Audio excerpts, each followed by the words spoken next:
Elle s'était disputée.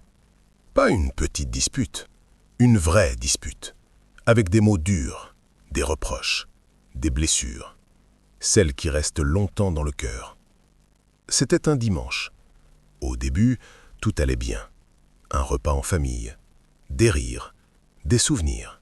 Puis une remarque, une phrase mal comprise, une autre phrase mal dite. Et en quelques minutes, tout a basculé. Sa sœur avait élevé la voix. Elle aussi. Personne ne voulait reculer, parce que chacune pensait être blessée. Les mots sont sortis. Trop vite, trop fort. Tu es égoïste. Tu ne penses qu'à toi.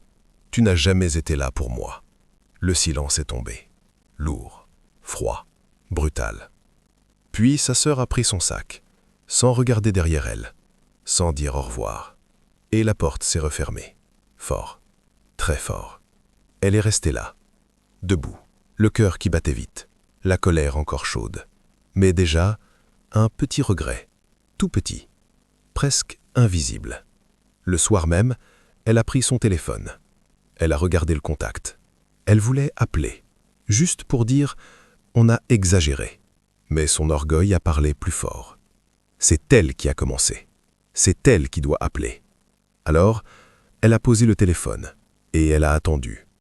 Un jour, puis deux, puis une semaine. Le silence grandissait, mais l'orgueil restait.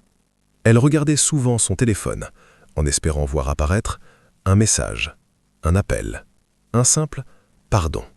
Mais rien, juste le silence. Les jours sont devenus des semaines, les semaines sont devenues des mois. Elle a pris son téléphone, encore une fois. Cette fois, elle était prête. Prête à dire « je suis désolée ». Prête à oublier la fierté. Prête à réparer. Mais avant qu'elle ne compose le numéro, le téléphone a sonné. Elle a regardé l'écran. Ce n'était pas sa sœur. C'était un numéro inconnu. Elle a répondu. La voix était sérieuse, calme, professionnelle. « Madame, nous appelons de l'hôpital. Votre sœur a été admise ce matin. » Son souffle s'est coupé, instantanément. Le monde s'est figé. Le temps s'est arrêté. Elle a pris ses clés, sans réfléchir, sans respirer, sans parler. Elle a couru. Quand elle est arrivée, le couloir était silencieux. Trop silencieux. Un médecin s'est approché, lentement, très lentement. Et il a dit doucement « Nous sommes désolés ».